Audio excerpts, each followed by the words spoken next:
King the Rapper, you there, man? What's going on, brother? Nice one. Pleased to have you on my show, man. How you doing tonight? I'm blessed, bro. I'm blessed. I'm alive. I'm kicking. Yeah, I'm good. Nice one, man. Nice one.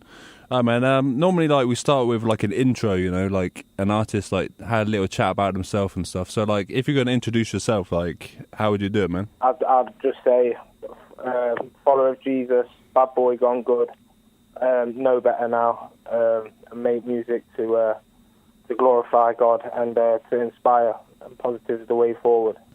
But yeah, that's what I'm about. And is it like you come from? You say bad boy turned good. So, like, what was your bad boy days? Can you talk about that a bit? Yeah, just without major detail, but you know what I'm saying.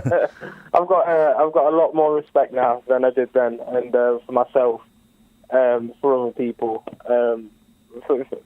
for everything basically. You know, I came from a family of alcoholics, and that started an entertaining childhood off, and then from there I kind of took the more wild path than the straight and kind of academic path, and I kind of did the whole roadside thing, and you know, I've been many things on that side of the road. Everything that comes with basically being on the roadside, on the States, not working in studios, women, drugs, everything that comes with that for many years. But coming out of that with a realization of God being real, having an encounter, and now doing things completely different to how I was. Yeah. But how do you actually encounter Jesus? Like, if you were that into, you know, the negative aspects of life kind of thing, or you were just real world for a lot of people, but if you're really into it, how did you actually encounter Jesus in the midst of that? Like, I came from a family, my mum and dad were Christians, so they kind of took me to church from a young age, so I kind of got introduced to God, but never took it serious and never really communicated with him or kind of lived my life for him. So I kind of still had that seed planted from a young age, so going through whatever I was going through, and I'd have nights where I'd go to bed and I'd think on the stuff I was doing and how I was living and where I was heading and where I've come from, and it kind of had me questioning things, and I started to pray, and I don't know, I was throwing prayers up, not really thinking too much, but still praying. And then I had an encounter where I got into some bother with some people, or whatever. I owed some money to some people, and I ended up being on my knees one night, praying, really from the heart praying, just not happy with how I was living and the situations that I was getting myself into, and just asked God for help. And a Christian 30 miles away kind of donated me £2,000 and from a dream she had from God, and that kind of said to me, wow, that's crazy. From then, I kind of started open my eyes a little bit. I was like, wow, what's going on? And started kind of doing things a bit different.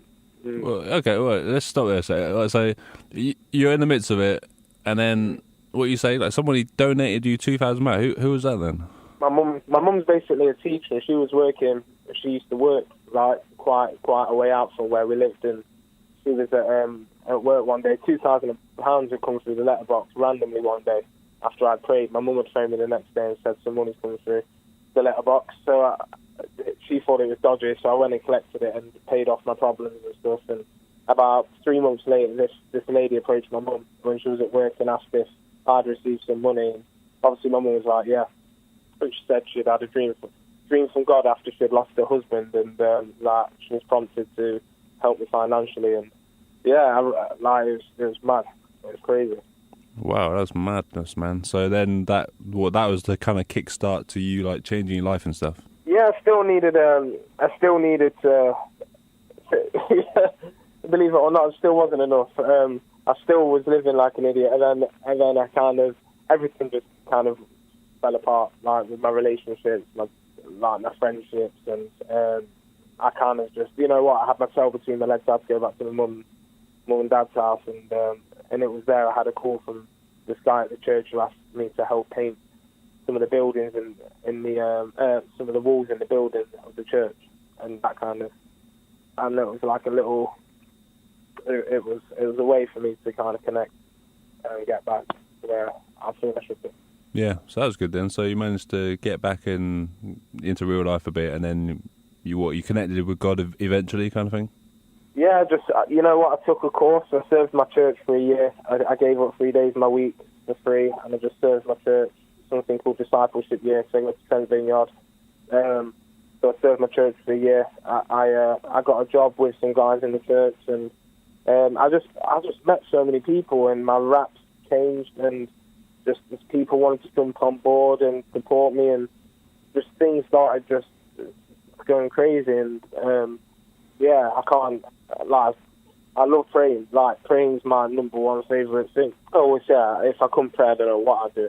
And just praying for things and then seeing them develop, but not in the ways you expect them to. Sometimes you think, wow, God, you're taking me the long way around here, but, you know, it's character building, it's learning for the future, it's just, yeah, it's character development, and that's what I'm on right now. I've got a whole lot of that to come, I'm sure.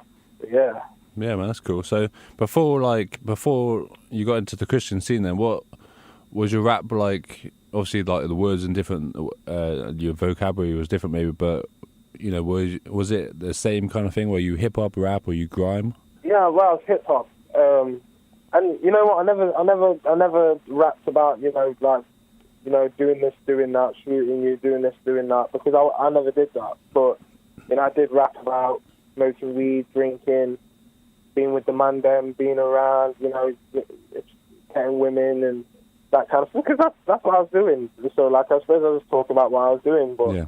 What I was doing wasn't great, and I was just in this bubble of thinking someday I'm going to have this fantasy record deal and something's going to happen, and woo, I'm going to, like, you know, live the high life, and I was just in a bubble, like, just in a bubble. Yeah, man, that's how it goes, though. I mean, obviously rappers are, well, I say any musician really is rapping about what they see, what happens in their own life, aren't they? So that's, you know, that's kind of fair play, I guess, because that was what you're going through. But, I mean, praise God that everything changed for you, for the better.